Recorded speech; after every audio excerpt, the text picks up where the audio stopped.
자, 제일풍경채 역시 마찬가지입니다. 이거 초반에 피가 3천이었죠.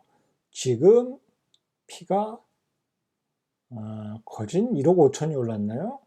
이 3억 한 4억 한 1억 5천이 오른 것 같아요. 이거 중요한 건 매물이 별로 없습니다.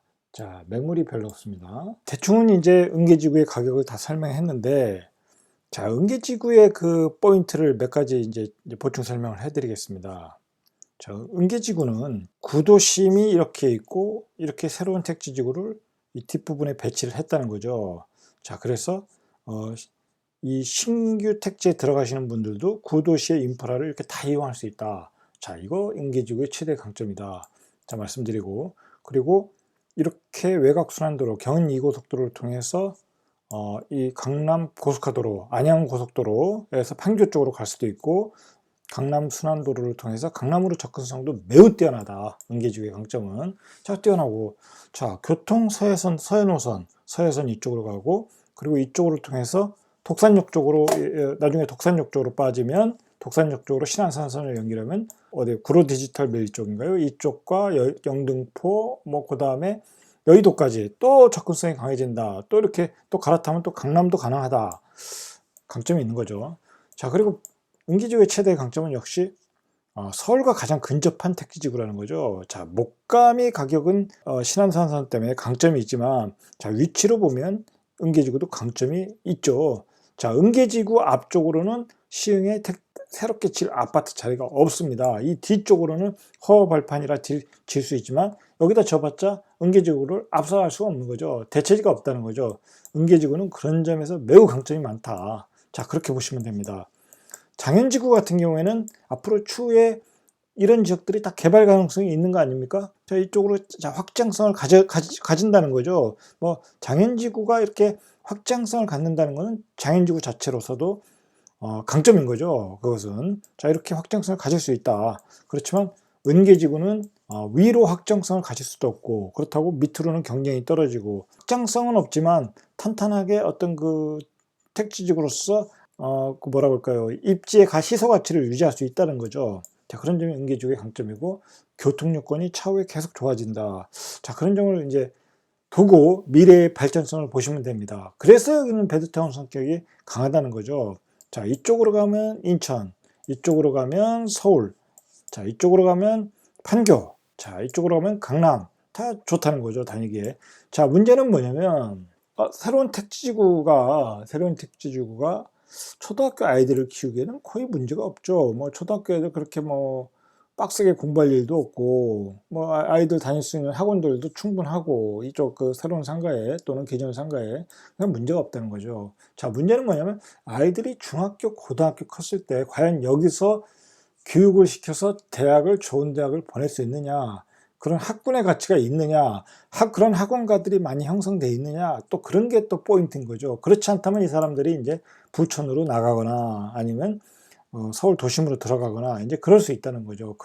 자, 그런 점에서 그런 학원가가 형성이 되느냐, 자, 이제 그런 점을 앞으로 염두에 두고 그런 점들을 한번 관찰을 해야 되겠죠. 자, 그런 점이 있고, 자, 그리고 아까도 말씀드렸듯이 여기가 역세권, 다 역세권이라는 거죠. 자, 그 다음에 예를 들어서 은계지구 안쪽에 이 택지지구 안쪽에 있는 아파트들은 역세권이 아니죠. 자, 그렇지만 그 역세권이 아닌데도 불구하고 시세가 강합니다. 왜 그러냐? 자, 그것은 이제 몇 가지 이유가 있죠. 일단 지하철역을 계획하고 있다는 거죠. 그래서 신안산선으로 연결만 되면 여기도 매우 우수한 지역이죠. 그런데다가 여기가 주거 요건이 좋습니다. 새로운 택지지구고, 그리고 여기에 이제 상업지구가 들어서죠. 여기 에듀타운이라고 그러죠. 여기 상업지구가 들어서고, 그리고 이쪽에도 스트리트몰에서 상업지구가 들어서고, 그리고 쾌적한 자연공원이 있고, 자, 그러다 보니까 살기에는 여기가 더 쾌적하죠. 새로운 택지지구니까. 그런데 여기다 또 지하철이 들어가니까 이 주변에 있는 아파트들이 가격이 강세인 거죠. 자, 그래서 은계지구는 가격에 편차가 없다. 자, 가격에 편차가 없을 수밖에 없는 것은 바로 대부분 역세권을 다 끼고 있다는 거죠. 차후에 역세권 될지요. 그리고 예를 들어서 또 이런 시흥 센트럴 프로젝트 같은 경우는 초등학교가 원래 여기에 생기기로 했는데 그게 계획대로 안 된 것 같아요. 그래서 이쪽으로 또 건너가야 되니까 차후에 불편할 수 있겠죠. 애들이 이쪽 그 주택도로를 다녀야 되니까. 자, 그리고 여기 상권도 약간은 유흥 상권이다. 이거 저녁에 이제 술 먹고 뭐 그런 상권이다 보면 또 어떤 그 교육 환경이 좋지 않지 않느냐. 또 그런 점이 또 약점이 될 수 있다는 거죠. 예를 들어서 그렇다는 겁니다. 자, 그런 약점이 있을 수 있다. 자, 그런 거고. 여기는 지금 이제 그 역세권이 아니니까 그 여기 생기려면 또 시간이 많이 걸리겠죠. 뭐 7년, 8년, 10년 이상 걸릴 수도 있으니까 그때까지는 또 불편하니까 또 약점이 있지 않습니까? 자, 그런데도 불구하고 여기는 주거 환경이 좋지 않습니까? 이런 데는 여기 상권도 컴팩트하고 그다음에 여기 초중고가 그대로 있지 않습니까? 앞에. 그리고 중요한 거는 이 은행동 자체는 이게 옛날에 은행동의 부촌입니다. 여기 은행 대우 프로지오. 여기가 중대형 평수가 있었죠. 그래가지고 이 중대형 평수들의 이 교육률이 높았다고 합니다. 그래서 여기가 이제 부촌이었는데 이분들이 바로 이쪽으로 이사 오게 되는 거죠. 그러면서 여기가 이제 그나마 이제 학군이 여기가 좋다라는 얘기가 있었습니다. 그리고 이쪽에 또 애들 학원가도 형성이 잘 되어 있고, 자, 그러다 보니까 여기도 나름대로 강점이 있다는 거죠. 그리고 지하철 계획도 분명히 지금 추진하고 있고, 자, 그런 점이 이제 포인트라고 보시면 됩니다. 제가 처음에 은계지구에 왔을 때, 자, 이곳에 내렸습니다. 이곳에. 이렇게 새로운 택지지구에 아파트가 있는 데가 아니었죠. 여기는 펜스로 쳐져 있어가지고, 한참 토목공사를 할 때였죠. 아파트를 지으려고 토목공사를 할 때였죠. 이렇게 삐까번쩍한 신도시는 아니었죠. 자, 이렇게 바뀌었습니다. 은계지구가. 자, 그런데 제가 이 택지지구를 보고서 놀랬던 건 뭐냐면, 우리가 보통 신도시 하면 규모라는 게 있지 않습니까? 넓다. 신도시는 넓다 아닙니까? 넓다. 뭐 배고 신도시만 봐도 규모가 크지 않습니까? 뭐 분당, 일산, 뭐 안양, 김포 뭐 크지 않습니까? 뭐 그런 사이즈로 보다가 이 사이즈로 보니까 너무 작더라는 거죠. 그래서 너무 작은 게 아닌 건가 도시가. 자, 걱정을 했었죠. 작으니까 여기가 좀 발전이 없는 거 아니냐. 자, 그렇게 생각하면 이 지역을 살 수가 없었던 거죠. 미분양을 사지도 않았겠죠. 자, 그렇지만 저는 생각을 바꿨겠죠. 신도시와 구도시가 함께 합쳐져서 어떤 일정한 사이즈를 가지고, 그리고 교통도 앞으로 좋아지는 지역이다. 그리고 가장 뛰어난 건 역시 사통팔달이라는 거죠. 이 지역은 보십시오. 이 지역은 은계의 강점은 바로 사통팔달이다. 자, 여기에 은계지구가 있고 이쪽에 서울 도심으로 가는 길이 있고, 뭐 이쪽으로 가면 이제 여의도가 있겠죠. 영등포, 여의도 이렇게 나오겠죠. 자, 서울로 가는 길도 좋고, 강남으로 가는 길도 좋고, 인천으로 가는 길도 좋고, 안산은 뭐 말할 것도 없고, 자, 이렇게 사통팔달 지역이라는 거죠. 자, 그렇다면은 사통팔달 지역은 뭐 어떻게든 교통수단이 발달할 수밖에 없는 거죠. 자, 예를 들어서 이런 부부가 살 수 있겠죠. 남편은 서울로 출퇴근을 하고 와이프는 안산으로 출퇴근을 하고, 자, 그런 부부들이 이런 지역에 살 수 있는 겁니다. 자, 그런 사통팔달 지역이 은계지구다. 거기다가 이런 입지가 사통팔달인데 거기다가 지하철 노선을 2개를 깔아준다. 그리고 고속화 도로가 연결됐다. 자, 그 강점을 본 거죠. 이 규모가 작은 것보다는 그런 강점을 먼저 부각해서 보고 저 역시 미분양을 샀던 거죠. 자, 제가 여기를 살 때는 물론 처음에도 말씀드렸듯이 전문가들이 은계지구에 대한 글을 거의 안 올렸습니다. 관심도 없었죠. 거의 관심도 없었죠. 그만큼 이 도시는 아무도 모르는 도시였다는 겁니다. 그리고 이 미분양 물건들이 빠질 때까지는 우미린, 허반 서밋 그 대형 평수들의 물량이 빠질 때까지는 제 기억으로는 몇 개월이 걸렸습니다. 기회가 있었던 거죠. 2016년도에. 자, 우리가 여기 한번 생각을 해봐야 될 게, 자, 일반인의 입장은 이런 호재들에 대해서 고민을 안 했겠죠. 공부를 안 했겠죠. 그리고 이 입지에 대해서 공부를 안 했겠죠. 자, 공부를 안 하고 여기는 그냥 소규모 지방 도시, 지방 택지지구라고 생각을 했겠죠. 모든 게 불편한, 뭐 종합병원이 있습니까? 좋은 학원가가 있습니까? 뭐 극장이라도 좋은 극장이 있는 것도 아니고 모든 게 불편한 거죠. 이쪽 그 부천의 중심가에 사시던 사람 입장에서는 항상 지하철을 타고 다니고 항상 주위에 백화점이 있고, 자, 그리고 그런 관점에서는 여기는 너무나 떨어진 외곽이었다는 거죠. 진짜 여기 처음에 입주할 때조차도 사야 되나 말아야 되나 고민하셨던 분들이 엄청나게 많았습니다. 그때 피가 뭐 3천에서 5천일 때 예를 들어서 사야 되나 말아야 되나 고민을 많이 했죠. 저한테 물어보신 분들이 얼마나 많았겠습니까? 저는 당연히 적극적으로 사라고 했겠죠. 그분들은 돈을 벌었겠죠. 자, 근데 그분들이 왜 뭐 때문에 걱정을 했겠습니까? 당연히 너무 떨어졌다는 거죠. 자기가 살던 그 기준에서 볼 때는 너무나 떨어진 외곽이라는 거죠. 그렇지만 신축이라는 매력 때문에 온 거죠. 신축이라는 매력. 자, 여러분, 프레임을 좀 깨셔야 됩니다. 이제 프레임을 깨셔야 됩니다. 무슨 프레임을 깨셔야 되냐면, 이 서울의 부천의 중심가에 살아야 된다. 자, 그런 프레임을 깨셔야 됩니다. 왜 그러냐면, 이러한 도시들이 얼마나 많습니까? 여기, 장현, 백옷, 목감, 안양 쪽으로 가도 뭐 포일지구, 백운지구, 여러 가지 택지지구들이 있지 않습니까? 자, 그런 소규모 택지지구들이 왜 시세가 이번에 대폭발했냐?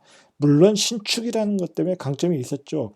자, 그 신축은 언젠가는 또 구축이 되니까. 그렇지만은 중요한 거는 제가 항상 얘기하지만 우리나라가 그 어떤 그 확장을 하면서 도심에서 어떤 부족한 주택을 외곽으로 지어가면서 같이 도시의 교통 인프라도 같이 투자를 했던 거죠. 자, 그 투자의 성과가 이제 나타나기 시작하는 겁니다. 이제 나타나기. 제가 보기에는 자동차가 다닐 수 있는 도로들은 어느 정도 좋아졌고, 외곽순환도로나 내부 뭐 강남으로 가는 고속도로나, 그리고 안양 판교 고속도로 있지 않습니까?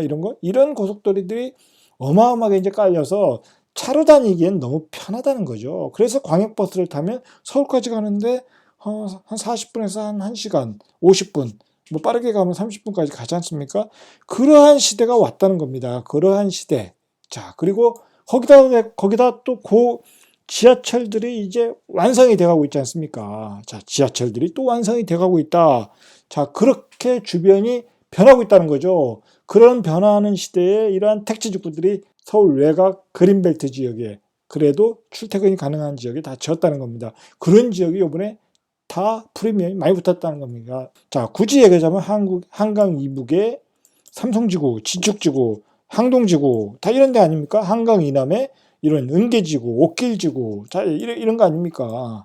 자, 그런 관점에서 어떤 새로운 트렌드를 빨리 읽은 사람들은 물론 우리 같은 전문 투자자였죠. 그리고 나중에 프리미엄을 초기에 들어오신 분들은 그나마 빨리 들어오신 거고, 최근에 실물을 보고 들어오신 분들은 이제 비싸게 들어오는 것이고, 자, 그렇다는 거죠. 내용을 정리해 보겠습니다. 자, 우리가 은계지구라는 지역을 통해서 우리가 꼭 기억해야 될 게 뭐냐면, 도시의 발달과 쇠퇴, 주거지의 발달과 쇠퇴에 따라, 자, 거기에 사는 유목민들, 저는 유목민들이라고 표현을 합니다. 왜냐하면 계속 이주를 하니까. 자, 도시의 현대사회의 이주민들이죠. 유목민들이죠. 지금 우리들의 그 삶은 다 유목민입니다. 차라리 옛날처럼 농사를 지면 그 지역에서 집성촌을 이루고 살지만 요즘은 그렇지 않죠.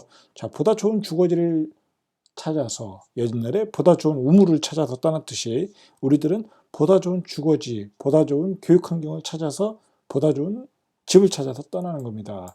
자, 그러한 것을 우리가 트렌드로 읽어야 된다는 거죠. 그 트렌드를 읽을 수 있는 것은 바로 이제 그 지역이 가지고 있는 교통망, 자, 그리고 그 지역이 가지고 있는 인구의 규모, 그리고 그것에 따른 어떤 발전 가능성, 자, 그리고 주변 도시와의 연결성, 자, 그런 것을 가지고 파악을 해야 된다는 겁니다. 그리고 그 도시가 가지고 있는 어떤 입지, 자, 그런 걸 가지고 판단할 때 은계는 충분히 보금자리 주택에서 낮은 가격에 분양할 때는 반드시 들어와야 되는 지역이었다는 거죠. 자, 그런 확신을 가지고 들어오신 분들은 지금 커다란 수익을 내고 앞으로도 또 커다란 수익을 더 낼 수도 있겠죠.